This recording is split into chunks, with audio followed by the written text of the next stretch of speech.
Please note that the content of this episode has explicit language and is not suitable for underage listeners.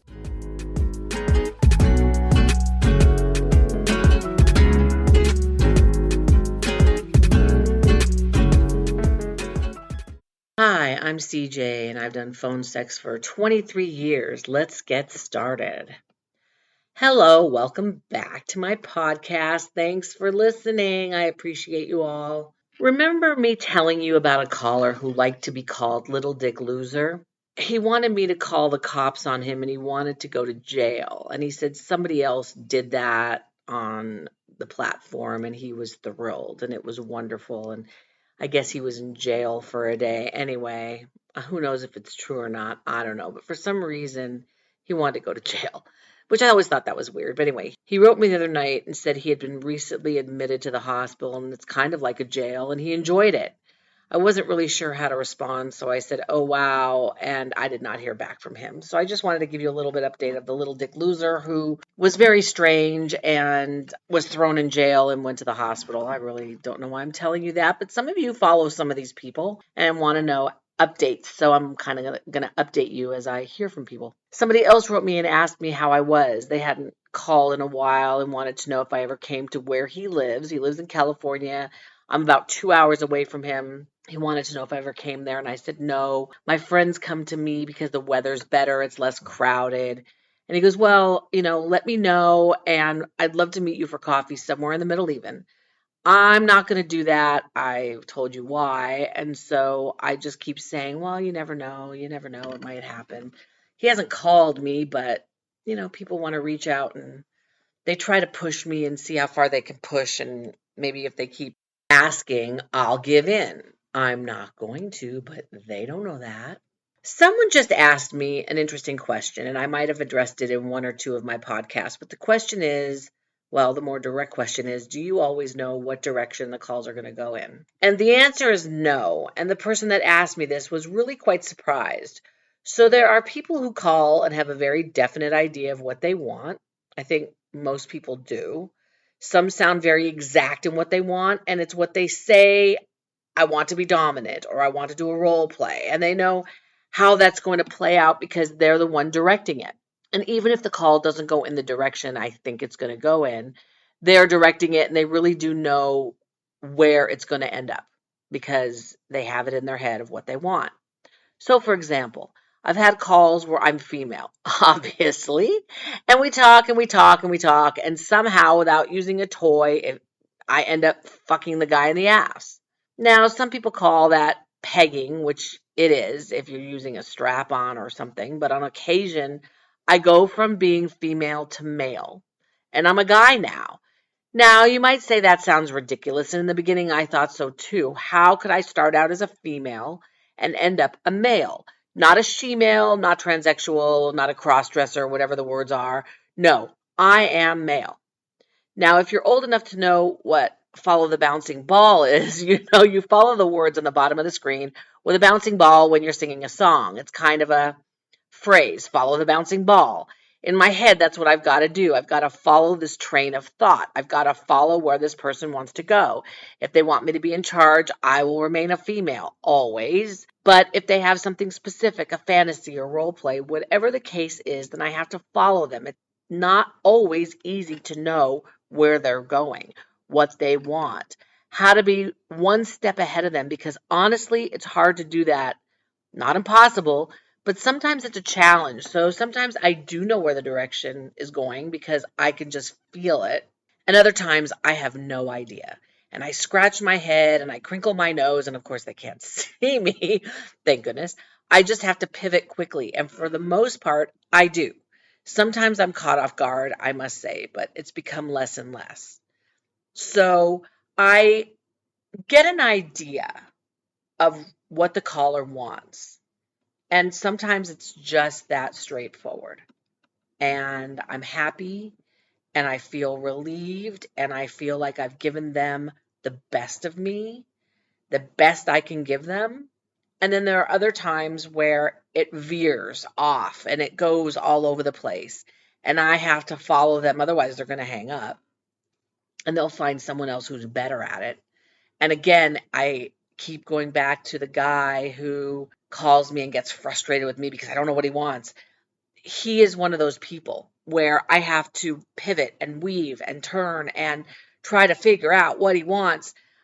I don't need to be a man. That's not what I'm talking about. But I don't ever know what he wants without him getting kind of pissed off. So it's very tricky. And I have to navigate it case by case. So it's not cut and dry. It is challenging. Not every night, not every call. But then again, I told you also the callers that I get that call once a week, twice a week, three times a week, once every other week with the same scenario role play where I am the same person, they are the same person, and it's the same thing, and I could shut my eyes and do it while I'm asleep, then there's that. So it's all over the board. So I hope that answers your question. Yeah. Another commonly asked question is really simple question, and that is, how do you know what to say? It kind of ties into the last question. In the beginning, it wasn't easy because, like I said, I wasn't trained. So if you're not trained, you have no idea. You go on gut. But the problem with going on your gut is you're going on your gut, and you could be wrong. If someone says something like, I want to fuck your face and make you gag, your instinct is to say, no, ew, or fuck off, whatever.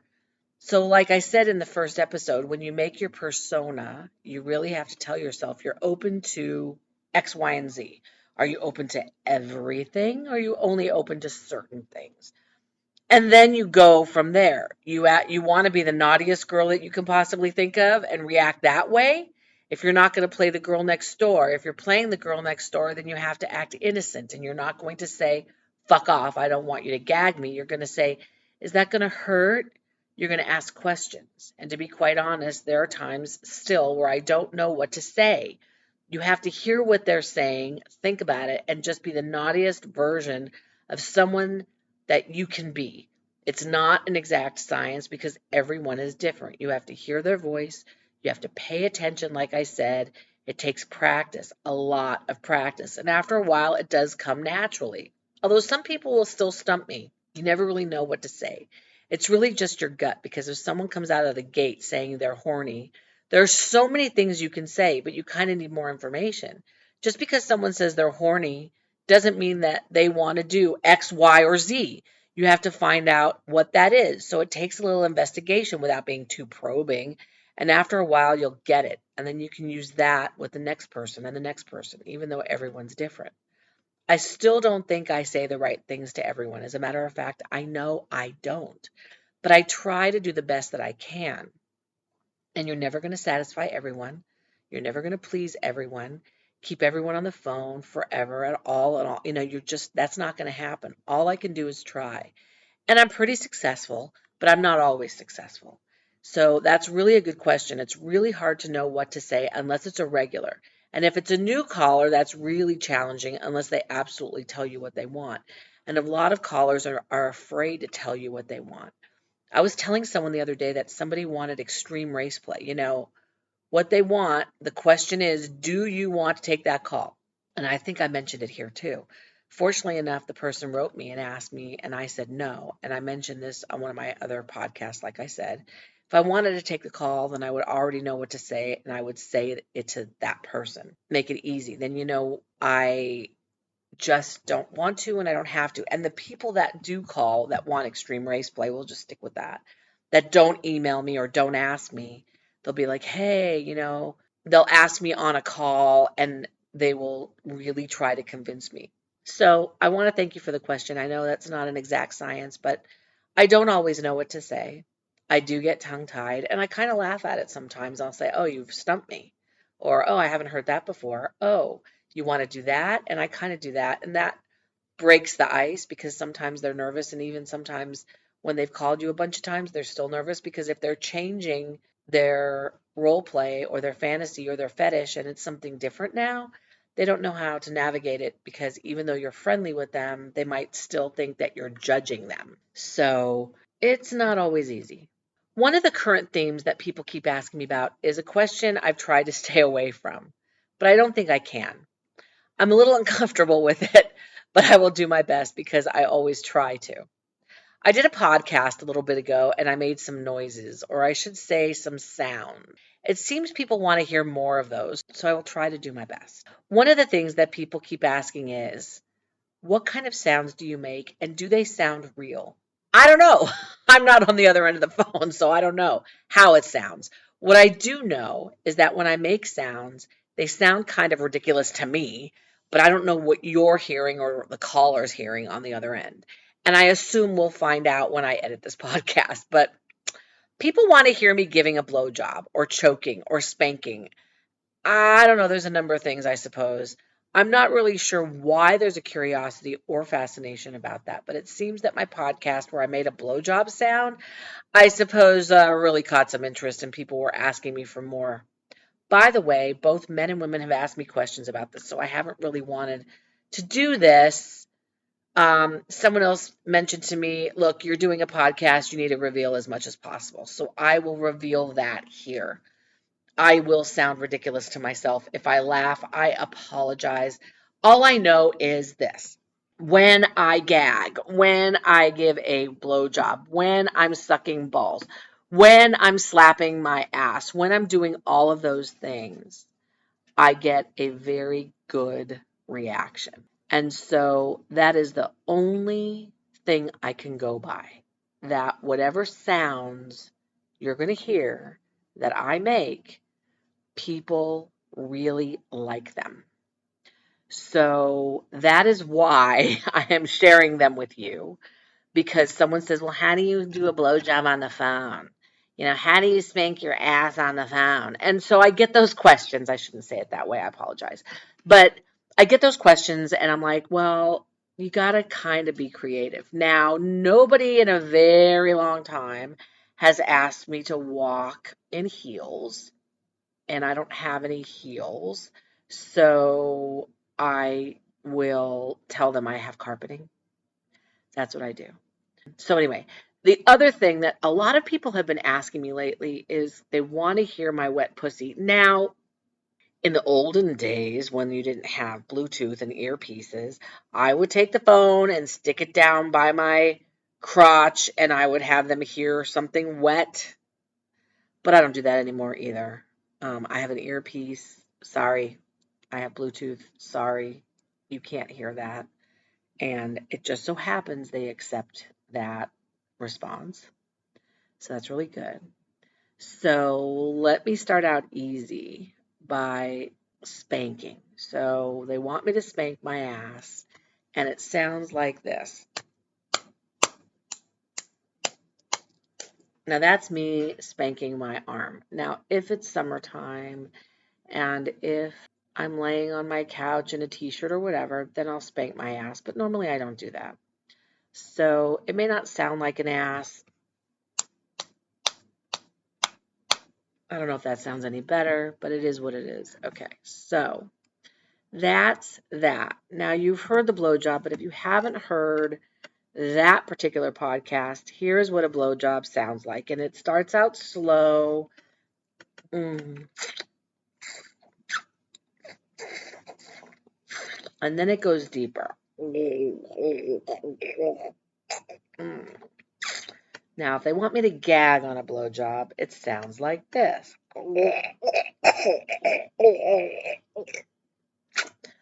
Not very pleasant, is it?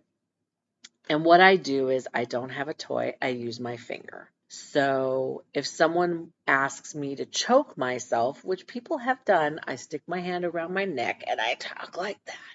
And I tell them it hurts like that. And I choke myself. And so I'm squeezing my neck. And yes, it's part of the job. Now, if they want a sloppy blowjob where it's very wet,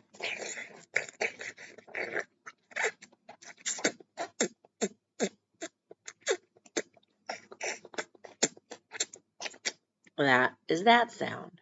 Now, the more difficult one is I want you to lick my ass. So licking someone's ass is a difficult sound because it sounds like a blowjob a little bit, but this is what I do.